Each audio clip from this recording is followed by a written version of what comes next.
Okay, there you go. Okay, so today we'll have the letter. There's actually a letter that Jeremiah wrote to the exiles who went to Babylon many years ago, ahead of the last destruction of Jerusalem. We're gonna see that letter today, and we're gonna see Jeremiah's cry, especially written in Lamentations. Okay, so as we start, let's talk. The more I realize these days is that engagement is pretty important, which is what I mean by that is it's not only like I speaking here, but it is also important to talk together or sort of do things together. I think that's even more important, especially during this time, because we can't really meet face to face and talk with each other. So this is what we're gonna do as we begin. I think we did this like some time ago. Where am I? Oh yeah, there we go. Okay. So yep, here we go. If you have your phone with you right now, or if you have your even laptop with you, any electric devices that you have, that you can access this poll. We're gonna begin with poll today. As you see on the top of the screen, you're gonna see POLLEV, pollev.com and /samju328. If you type that on your screen or on your browser, it's gonna lead you to this specific page. It's gonna require you to write your name, but your name will be anonymous. I can't see your name, nobody can see your name. And anything you put there will be posted right here on the screen. So let's begin with this. If you go to that browser, log in. You don't need to make an account or anything. Just write your name there. It's going to ask you. And how are you feeling today, right? How are you feeling today? Try to select or choose any icon here. How you feel today? I think we can see the responses. Yeah, show responses. I'll give you a few seconds. How are you feeling today? Oh, some of you are feeling, is that the mark here? The location mark? Is that the one that you check? Yeah, okay, yeah, there you go.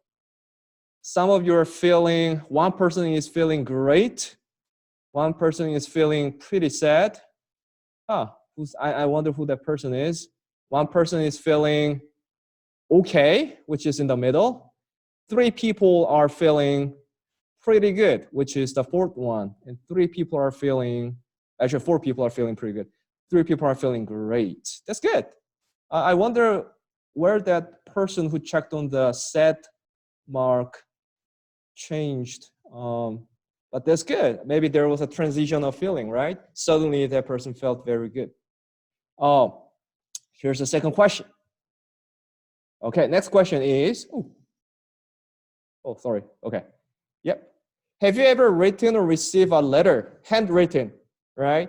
Have you ever written or received a letter, especially if you're from older generation, someone in late 20s or like early 30s, you might have experienced this. You might have written it, or you might have received it from someone else. Yeah, but these days everything is just like emails and something like that. So have you ever written or received a letter from someone else, even from your parents, right? Handwritten. Oh, actually 100%. Wow. So all of us here in this room, this online platform, have experienced writing or receiving a letter, a handwritten letter. Wow, that is a surprise. I actually thought that there might be a few people who might not have this experience. Yeah, because everything is just electric these days, electric mails and some, yeah. Okay, here's the last one. Keyword that you want to include if you are to write a letter, right? Say you are going to write a letter to anyone, for example, your parents, your family, your spouse, any word, any keyword, right? Just one word, right? Keyword, or you can even write key phrase that you want to include in the letter. What would that be? Someone said greetings, someone said dear. Yeah, that should be included, right? Yeah. What else? What keyword You love, yeah, there, oh yeah, that is actually what we all want to hear, right? Hi, yeah, we don't want to hear that. We want to hear that, yeah. And what else? Keyword you want to include if you write a letter. Is that it? Dear, love, hi, greetings. Pretty much it, right? Okay, someone wrote something. Healthy, that's good. Hello, that's good. Salutations, yeah, that's good. Uh, sincerely, yeah, that's good. It's awesome. So a lot of things here. I didn't say it. Healthy, hi, hello. God, oh yeah, someone wrote God. Okay, that's good. Yeah, we want to actually talk about God. Yeah, that's good. A lot of letters are here. I don't even know where. Cheers, okay. LOL. Okay. LOL. LOL. League of Legends. I'm just kidding. Okay, that's good. All right, so that was a brief poll that we had tonight, and let me share the screen again. We're gonna go back to the letter of Jeremiah. When Jeremiah wrote his letter, actually there is also a keyword that he included in his letter. We're gonna see the letter tonight, very briefly. Jeremiah 29, if you have your Bible with you, Jeremiah 29, 1 to 3. Jeremiah 29, 1 to 3. So we're not gonna read like complete entire letter tonight, but we're gonna see some of the important features and important keywords or important key phrases that we want to emphasize as you read this letter. Actually, this letter is very, very interesting. 29, 1 to 3. Let me call on Lion. Can you start off?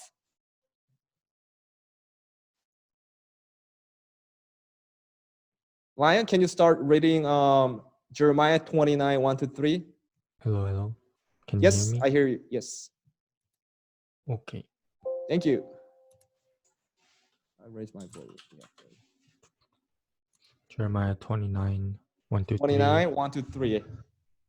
Now these are the words of the letter that Jeremiah the prophet sent from Jerusalem unto the residue of the elders which were carried away captives, and to the priests, and to the prophets, and to all the people whom Nebuchadnezzar had carried away captive from Jerusalem to Babylon. After that, Jeconiah the king, and the queen, and the eunuchs, the princes of Judah and Jerusalem, and the carpenters, and the smiths were departed from Jerusalem by the hand of Elasah the son of Shaphan, and Gamariah the son of Hilkiah, whom Zedekiah king of Judah sent unto Babylon to Nebuchadnezzar king of Babylon, saying, Okay, that's good. Thank you. So verses 1 to 3 sort of talks about how the background of this letter is. It talks about when the letter was sent, and also it talks about to whom Jeremiah entrusted that letter to carry that letter to the exiles, and also it includes a little bit about here in verse 2 is not very important, but also it is important, which is that the current situation during that time of Jerusalem or Israel. It says there's no craftsmen, officials, leaders, queen mother, Jehoiakim or Jeconiah, the king of Judah. They were all carried off. They were all there in Babylon, and artisans had gone. So there's pretty much no one there. There's pretty much no one because first exile, first captivity, all the smart, handsome, young people that were carried off to Babylon. And second time, this is the second time, the king was even carried as a captive to Babylon, and also the important people, craftsmen who could make actually something, right? Artisans who could do something, and leaders and officials. They're all important people. They're all carried off to Babylon as captives. So in verse 2, when was it sent? It says there, this was after King Jehoiakim. So this is a second exile that happened after the first exile. First exile, Nebuchadnezzar came. He took everything, including Daniel. Daniel was one of the captives during the first exile. And second exile, Judah betrayed Babylon as a servant nation. They betrayed Babylon. They said, we're going to pay any tributes. So Nebuchadnezzar was furious. He came over again. He took again other important people other than the people who were taken from the first captive. And during the second exile, Ezekiel was one of these captives, was carried off to the land of Babylon. So we see here there's a sense in verse 2, there's a sense of rebellion, right? There's a sense of, because Jehoiakim was carried to Babylon as a result of rebelling against Babylon, right, as a servant nation. So rebellion means that there is a very strong restriction. So when this letter was sent to Babylon, the context of Babylon is that all the captives who were carried in Babylon, they were even more restricted by the government of Babylon, because you never know how the Jews will revolt again, how they will rebel against the government again, even in the land of Babylon. So there's a strong sense when this letter was sent. Well, there's a strong sense of restriction in the land of Babylon. Maybe there's a racist too, right? We never know. Maybe there's a racist. Babylonian government, they placed extreme racism on Jews, right? Because they have to restrict them, they have to confine them in a certain area and certain activities. And there's a sense of separation in verse 2, right? Now, the land of Judah is not a one nation, it's not one family, it's not one neighborhood, but your family, part of your family is carried off to Babylon, part of your neighbors are carried off to Babylon. And there's a sense of pain. There's a sense of pain that came from separation, right? And because they were in a foreign land, their future is even uncertain. They never know what's going to happen to their future, right? So when the letter was sent, everything coexisted there. There was a sense of restriction, extreme restriction by Babylonian government, and there was a sense of pain that came from separation, and there was a sense of uncertainty.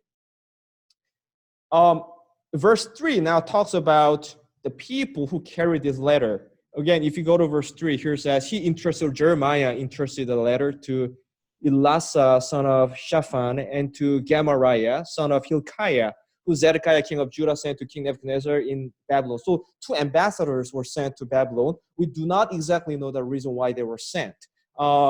Maybe this is just repeating typical sort of a report that a servant nation now has to report to their master nation, which is Babylon. Or, we never know, maybe they went there to pay tributes, right? So we never know the reason why they were exactly sent there. But one thing we know for sure is Jeremiah trusted these 2 people enough that he could entrust his letter to these 2 people to carry to the exiles. So you see here, Jeremiah was not alone. A lot of people rejected Jeremiah, and Jeremiah cried even because of their rejection, because of the pain that he felt. And Jeremiah was, as we saw some verses last week, we saw how Jeremiah's emotion was, right? People mocked me, they made me a laughing stock, and all that, right? But in spite of the fact that there was a strong rejection, even among his people, there was actually very few number of people, very small number of people who still supported Jeremiah, including these 2 people who were sent as ambassadors to Babylon. So you see here the concept of remnant. There are a lot of moments that evil wins. There are a lot of moments that evil prevails the good. But there is actually always, in all generation, in all ages, there was always a people, there was a group of people, so-called the remnant, who still stayed faithful and who still opened their ears to the word of God. And these 2 people actually, who Jeremiah trusted, were sort of or part of those people there. So Jeremiah, one thing we know for sure, was not alone by himself. So our question here is then, what does the letter say? Jeremiah 29, the same chapter, verses 4 to 7. Now, here's the interesting part of the letter, right? 4 to 7. Jason, can you read those verses?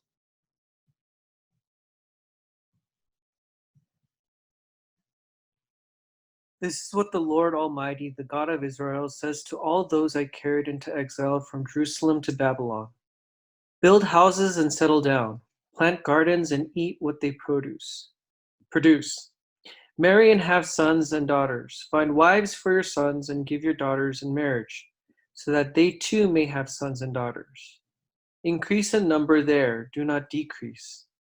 Also, seek the peace and prosperity of the city to which I have carried you into exile. Pray to the Lord for it, because if it prospers, you too will prosper. Thank you. Until there. Thank you, Jason, for reading those verses. Isn't this interesting, right? They're now in Babylon, land of Babylon, and God is telling them, okay, you live there. Here he says, build house, settle there, plant gardens, eat what it produces, marry, have children, and seek for peace, right?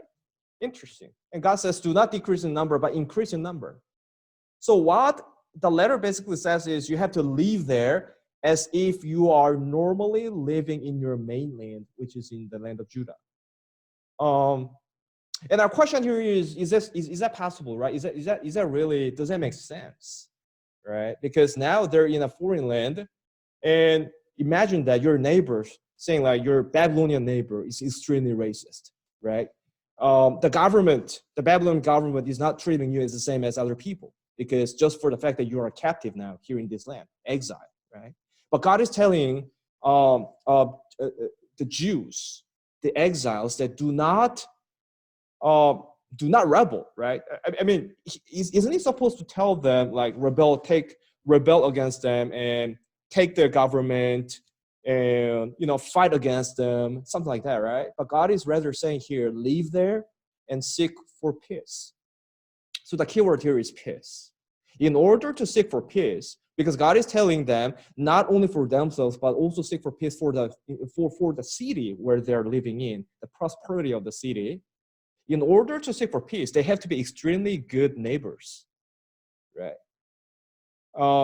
Even if your neighbor is very terrible racist, even if the government place inequality on the human rights of Jews, right, or the exiles, what you're supposed to do there is you seek for peace. So in order to seek for peace, what you have to do is be a good neighbor, right? I think that's a very interesting part. Now here's a later part of the letter, 10 to 13, same chapter, verses 10 to 13. I'm just curious if Julia is there too.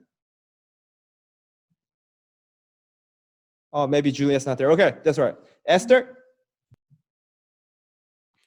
Yes. Esther, are you there? Yeah. Okay, can you read those verses? Yeah.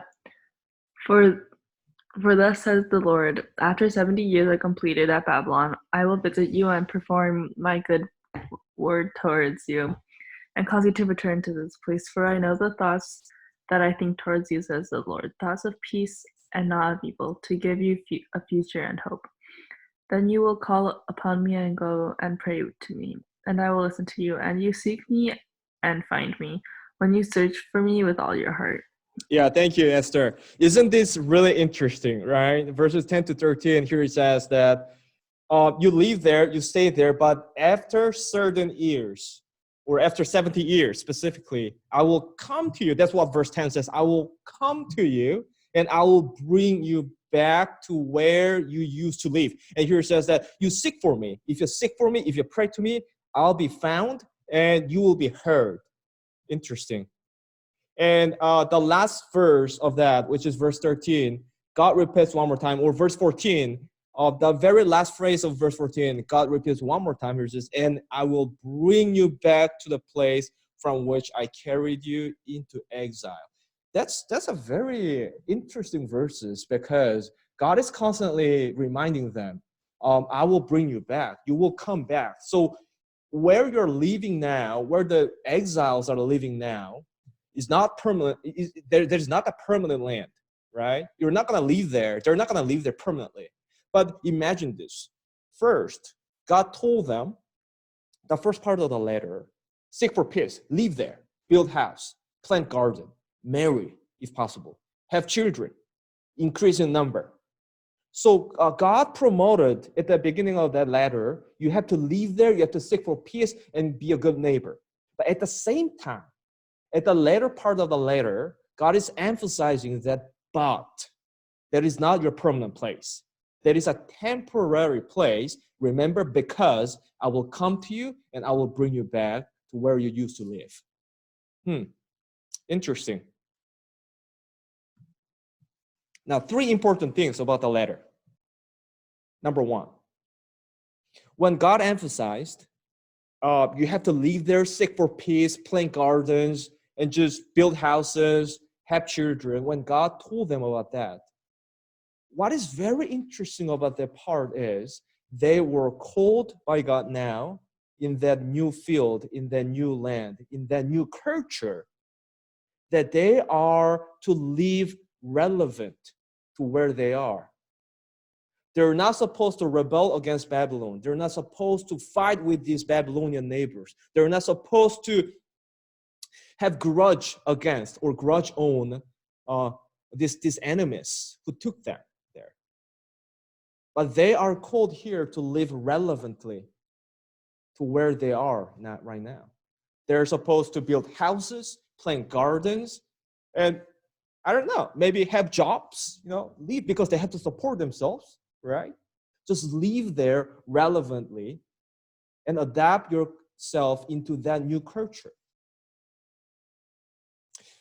The second part, a very important part of the letter, is that there is a promise.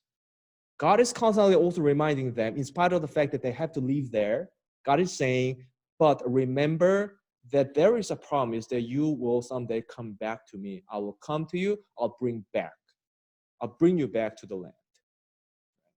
And the third part, which I think is the most, or one of the most important parts of the letter, is that God's presence.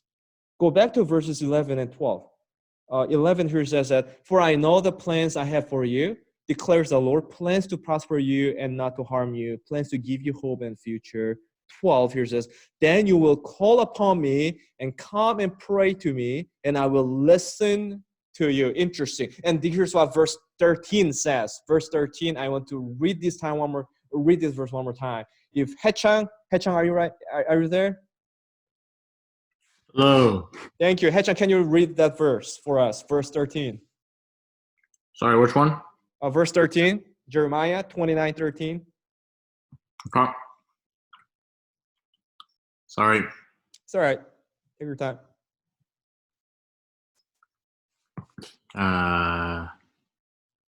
29:13. Yes. You will seek me and find me when you seek me with all your heart. Thank you. It's a brief and short verse, but it is the most powerful verse in that passage, which is that you will seek me and you will find me when you seek me with all your heart. This is an extremely new concept to the people who are at the exiles during this time. It is because God's presence, right? God's presence, as verse 13 says, seeking God or meeting God, feeling his presence, is only possible at the temple of Jerusalem. So if you're not at the temple of Jerusalem, God's presence is not everywhere. God's presence is specifically there, the temple of Jerusalem. That is why the temple of Jerusalem is the center of the nation. But God is saying there, actually, if you seek me, you will still find me in the land of Babylon where there's no temple, definitely. If you seek me, if you pray to me, and you will be heard, and I will be also there. And God is giving this very important fact that it is actually, his presence is not only with a building. I'm pretty sure that, in the temple of Jerusalem, there's the presence of God. But God is telling that even more important lesson here is that actually the presence of God is with the being. Again, the presence of God is not only with the building, but the presence of God is also with a being. And I think that's very relevant to the people, especially to us who are living today, right? We can't come to church. And we are grown in this tradition or even our family culture that church is a place. Church is where we're supposed to come. Church is a place where we meet God. Church is a place where we have this or spend this Sabbath. But right now, we cannot come to church. Now, a lot of people are wondering, does that mean that we cannot access God? Does that mean that God's grace is reduced? Does that mean that God's presence in my life is not valid anymore? But that's not the case. See the exile, see the letter. God's presence is not only with the building. I do believe the place where I'm standing at right now, here is the place where God's presence is. I entirely believe that. But what is also equally important is that God's presence is not only with the building, but also with the being. So when you're spending Sabbath at your own places right now, even tomorrow, God is actually in your house with his presence. Sort of exiles, right? We cannot access the temple, but God's presence is still available in our own respective places. We as exiles, if you read this letter is actually very similar to where we're at right now. We are perhaps in the land of Babylon. We're perhaps in the middle of our sins. Perhaps we're in the middle of the earth, the Babylon, where there's rejection of God, where there is no spirit of seeking God, right? But God is telling us to all the people who are living on the earth, we have to build our houses, we have to plant our gardens, we have to, most of us, seek for peace to our neighbors. Which means that we have to be good neighbors. We have to be good neighbors. That's our mission. In order to be good neighbors, we have to seek peace with God first. If we do not have that peace with God, then we will never be a good neighbor to our neighbor, perhaps who's a racist, to our neighbor, perhaps who's not recognizing me as his neighbor or her neighbor, perhaps to our neighbor who's not very hospitable or who's not very generous to my family or to our families. We have to seek peace with God first in order to seek peace with our neighbors. And God is giving this mission to all of us who are living on this earth, just like exiles, just like Babylon. We have to seek for peace on the earth. But this is temporary. This is temporary. God gave us promise that someday he will come to us, just like how Jeremiah, the letter says, and he will bring us back to the land where we're supposed to be at. That is the heavenly Canaan, right? Lamentation of Jeremiah. Those are very short. That is a very short book. Right after Jeremiah, Lamentation. If you go there, Jeremiah starts to cry. Go to Lamentation. That will be our last verse tonight. Lamentation, chapter 1, verse 18. Lamentation, verse 1, chapter 18. Let me call on Stephen. Oh, Stephen cannot talk. Sorry. John, if you could read that verse for us. Okay. Thank you. The Lord is righteous, yet I rebelled against his command. Listen, all you peoples, look on my suffering. My young men and young women have gone into exile. Thank you. Can you actually read one more verse? Sorry. 16. 1:16? Yeah, the same chapter. Okay. This is why I weep, and my eyes overflow with tears. No one is near to comfort me, no one to restore my spirit.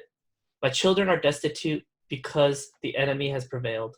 Yeah, thank you, John, for reading those verses. Here it says, this is why I weep. So Jeremiah starts to cry. And my eyes overflow with tears. He's crying even more. No one is near to comfort me. No one to restore my spirit. My children are destitute because the enemy has prevailed.